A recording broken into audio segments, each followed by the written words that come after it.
Hello guys, ഇന്ന് നമ്മുടെ താരം ബിരിയാണി, നല്ല ബീഫ് ബിരിയാണി. നമ്മുടെ വെള്ളം നല്ലതുപോലെ തിളച്ച് കിടപ്പുണ്ട്. നമുക്ക് അരി കഴുകി ഇതിലേക്കിടാം. ഈ വെള്ളത്തിൽ നമ്മൾ കറുവാപ്പട്ട, ഏലക്ക, ഗ്രാമ്പു, കുരുമുളക് അങ്ങനെ എല്ലാ സാധനവും ഇട്ടിട്ടുണ്ട്. ആ വെള്ളം നല്ലതുപോലെ തിളച്ചിട്ടുണ്ട്. തിളച്ച് കഴിഞ്ഞപ്പോഴാണ് നമ്മൾ അരി ഇടുന്നത്. നമ്മൾ ഈ വെള്ളത്തിൽ ഉപ്പും കൂടി ഇട്ടിട്ടുണ്ട്. ഇനി നമ്മുടെ അരി ഒന്ന് നല്ലതുപോലെ വേകട്ടെ.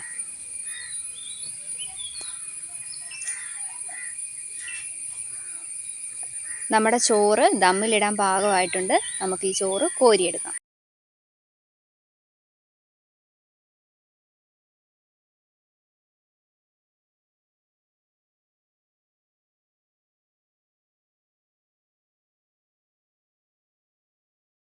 നമ്മൾ ചോറ് കോരി വെച്ചിട്ടുണ്ട്. ഇനി നമുക്ക് സബോള മൂപ്പിച്ചെടുക്കാം.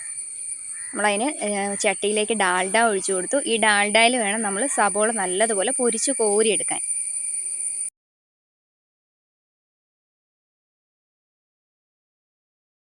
കപ്പലണ്ടി കുറച്ചൊന്ന് മൂത്തതിന് ശേഷം നമുക്ക് അതിലേക്ക് മുന്തിരിയും കൂടെ ഇട്ട് മൂപ്പിച്ചെടുക്കാം.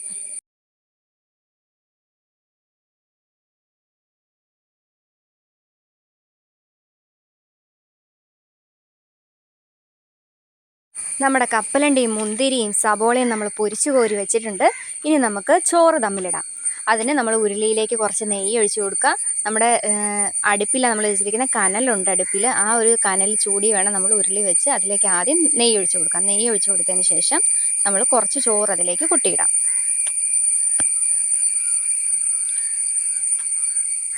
നമ്മൾ 2 ട്രിപ്പായിട്ടാണ് ദമ്മിലിടുന്നത്. അപ്പോൾ ആദ്യം നമ്മൾ ആദ്യം ഒരു കൊട്ടയിലെ ചോറ് നമ്മൾ ഇട്ടതിന് ശേഷം നമ്മൾ വറുത്ത് വെച്ചിരുന്ന മുന്തിരിയും കപ്പലണ്ടിയും സബോളയും എല്ലാം നമുക്ക് ഇങ്ങനെ തളിച്ചു കൊടുക്കാം. ഇനി നമുക്കതിലേക്ക് കുറച്ച് നെയ്യ് ഒഴിച്ചു കൊടുക്കാം.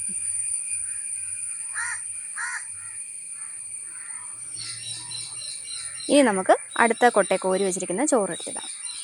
ഇതാകുമ്പോൾ നമുക്ക് എല്ലാ വശത്തേക്കും മുന്തിരിയും കപ്പലണ്ടിയും എല്ലാം കിട്ടുകയും ചെയ്യും. ഒരു പകുതിച്ച് നമുക്ക് കട്ട് ചെയ്ത് എടുത്ത് കഴിയുമ്പോഴത്തേന് എല്ലാം നല്ലതുപോലെ മിക്സായി കിട്ടുകയും ചെയ്യും. ഇനി നമുക്ക് വീണ്ടും മുന്തിരിയും കപ്പലണ്ടിയും ഇതെല്ലാം ചേർക്കാം. പിന്നെ നമ്മൾ ആ ഡാൽഡ സബോള മൂപ്പിച്ച ഡാൽഡ ബാലൻസ് ഉണ്ടെങ്കിൽ നമുക്ക് അതും കൂടെ ഇതിലേക്ക് ഒഴിച്ചു കൊടുക്കാം. അതും നല്ലതാണ്. ബാക്കിയുള്ള നെയ്യ് നമുക്കിതിലേക്ക് ഒഴിച്ചു കൊടുത്തിട്ട് ഇനി നമ്മൾ എസൻസും നാരങ്ങാനീരും നമ്മുടെ കളർ പൊടിയും കുറച്ച് ചേർത്ത് നമ്മളൊരു വെള്ളമാക്കി വെച്ചിട്ടുണ്ട്. അതാ ഇപ്പോൾ ലാസ്റ്റ് നമ്മൾ ഒഴിച്ചു കൊടുക്കുന്നത്. അതും കൂടെ ഒഴിച്ചു വെച്ചാൽ നമ്മുടെ ദം പരിപാടി കഴിഞ്ഞു. ഇനി നമുക്ക് നല്ലൊരു മൂടിയെടുത്ത് അത് മൂടി വെച്ചിട്ട് അതിലേക്ക് നമുക്ക് കനലെടുത്ത് വെക്കാം. അപ്പോൾ നമ്മുടെ ചോറ് ഇവിടെ റെഡിയായി ഇരിപ്പുണ്ട്. ഇനി നമുക്ക് ബീഫ് റെഡിയാക്കാം. നമ്മൾ മഞ്ഞൾപ്പൊടി, ഉപ്പും ഇഞ്ചി, വെളുത്തുള്ളി, തക്കാളി എല്ലാം ചേർത്ത പേസ്റ്റും കൂടെ ചേർത്ത് നമ്മുടെ ബീഫ് വേവിച്ചു.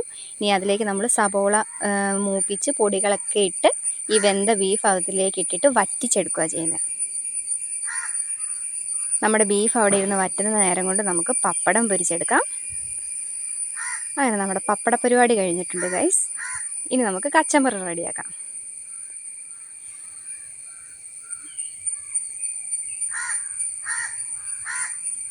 അങ്ങനെ നമ്മുടെ കച്ചമ്പറ് റെഡി ആയിട്ടുണ്ട്.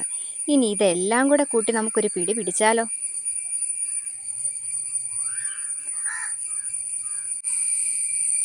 എൻ്റെ പൊന്നോ, ഒരു രക്ഷയില്ല.